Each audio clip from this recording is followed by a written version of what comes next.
नमस्कार। Ashwini Rana, founder voice of banking. मुद्दे आपके, आवाज हमारी का ये आज दूसरा एपिसोड है।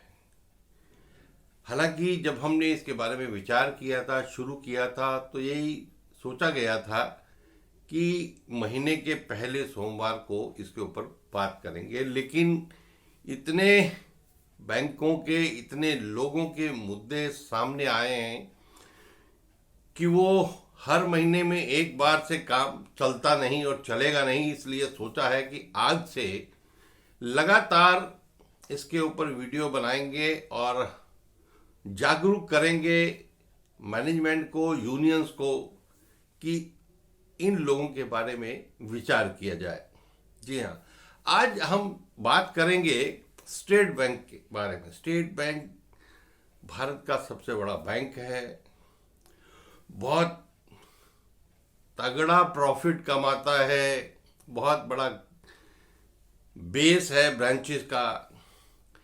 लेकिन नाम बड़े और दर्शन छोटे हो जाते हैं जब नीचे जाकर देखने पर पता चलता है कि ऊपर से तो बहुत बड़ा है, लेकिन सबसे नीचे वाला जो कर्मचारी है वो किस तरह से दबा हुआ है, पिस रहा है और किस तरह से उसका शोषण हो रहा है।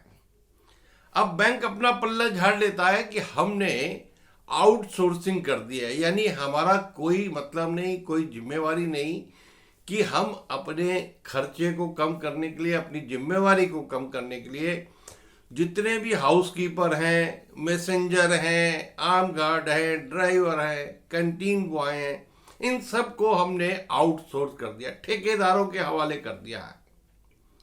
अब बताइए कि वो कर्मचारी ठेकेदार का काम कर रहा है स्टेट बैंक के लिए, पैसे स्टेट बैंक ठेकेदार को देता है और ठेकेदार अपनी बीच में से कमीशन काट के उस बेचारे को देता है।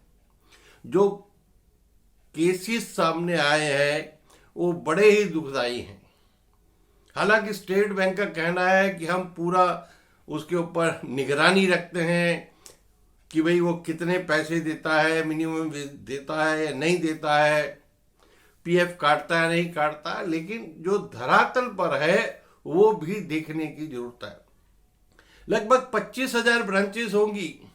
अब 25,000 ब्रांचेस में मिनिमम एक हाउसकीपर होगा जो कि सारे मल्टीपल काम करता होगा, झाड़ू से, सफाई से, कैंटीन से, मैसेंजर का काम, क्योंकि छोटी ब्रांचों में 2 लोग जो है वो बैंक जो है वो रखेगा नहीं। एक आर्म गार्ड होगा जहां पर की जरूरत है।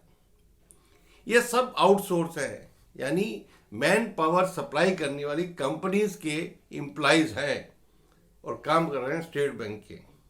अब अगर मैसेंजर हो या हाउसकीपर हो, मिनिमम अगर उसकी, अगर आप बैंक में इनिशियल जो सैलरी है लगभग 35,000 है। बैंक कहता है कि हम मिनिमम वेज के हिसाब से, उस राज्य के हिसाब से दे रहे हैं। वो मिनिमम वेज के हिसाब से आप ठेकेदार को दे रहे हो। ठेकेदार जो केसेस आए उसमें ज्यादातर में ये आया कि ठेकेदार को 24,000 मिलते हैं, 10,000, कहीं 11,000, कहीं 12,000 ठेकेदार जो है कर्मचारी के खाते में ट्रांसफर करता है। 1,000-2,000 रुपए पीएफ में भी डाल देता है। अब आप सोचिए कि वो बेचारा कर्मचारी जो 12 घंटे कम करता है, सुबह ब्रांच खुलने से पहले वो वहाँ पहुँचता है, ब्रांच खोलता है, सफाई करता है, चाय पिलाता है, सारा दिन लोगों की बात सुनता है और आखिर में जब ब्रांच बंद होती है तो वो शटर गिरा के ताला लगा के वो जाता है। उसको 10,000 12,000 रुपए ठेकेदार से मिलते हैं। कितना बड़ा शोषण है। कोई डीए नहीं, कोई इंक्रीमेंट नहीं, कोई मिनिमम वेज नहीं, तो ये कैसे चलेगा भाई। अब आपने 4th क्लास सारा जो है आउटसोर्स कर दिया, चाहे ब्रांचेस हो, चाहे आपके एडमिनिस्ट्रेटिव ऑफिस हो। अगला नंबर आपका जो है वो क्लरिकल स्टाफ का होने वाला है। ये इस बैंक की बड़ी मेजॉरिटी कहने वाली यूनियन को सोचने की जरूरत है। अब मेजोरिटी यूनियन के बारे में मैं बहुत इसमें बात नहीं करूंगा, उस पर अलग एक वीडियो बनाऊंगा कि स्टेट बैंक में यूनियन का क्या हाल है।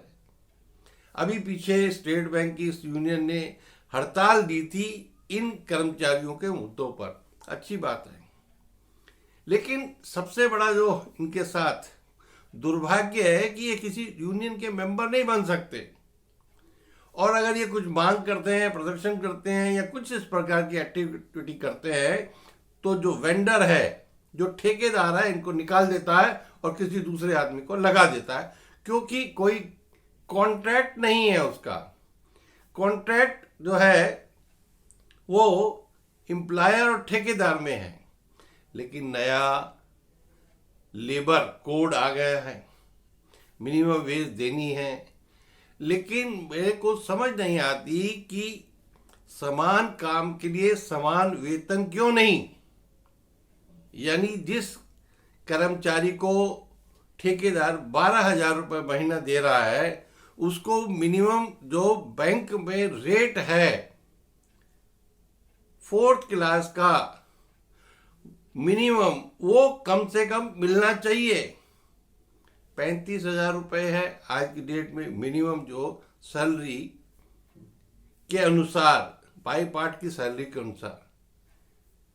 आपकी एक मजबूरी है, होगी, लेकिन कम से कम समान काम के लिए समान वेतन तो मिलना चाहिए। शोषणता ना हो। 10 साल 15 साल काम करने के बाद वो बेचारा ठगा सा महसूस करता है कि मेरी बात करने वाला कोई नहीं है, हम हैं, हम करेंगे आपकी बात। इसलिए आज ये स्टेट बैंक के उन सभी आउटसोर्स कर्मचारियों की आवाज स्टेट बैंक के प्रबंधन तक पहुंचानी है, सरकार तक पहुंचानी है कि क्यों उनका शोषण हो रहा है। तो उन सभी जो आउटसोर्स कर्मचारी है, उनको इस वीडियो को, अपने नेताओं को, अपने वेंडर्स को, अपने मैनेजमेंट को सब तरफ पहुंचाना है कि हमारी आवाज उठ रही है, आप संभलिए। ये तो अभी शुरुआत है, आगे बात करेंगे और बैंकों की भी कि वहां पर क्या खेल चल रहा है। वीडियो अच्छी लगी हो तो लाइक करें, शेयर करें, चैनल को भी सब्सक्राइब करें, ताकि आपकी आवाज उठती रहे और आपकी आवाज उन बहरे कानों तक चली जाए कि जो सो रहे हैं और आपके साथ शोषण कर रहे हैं।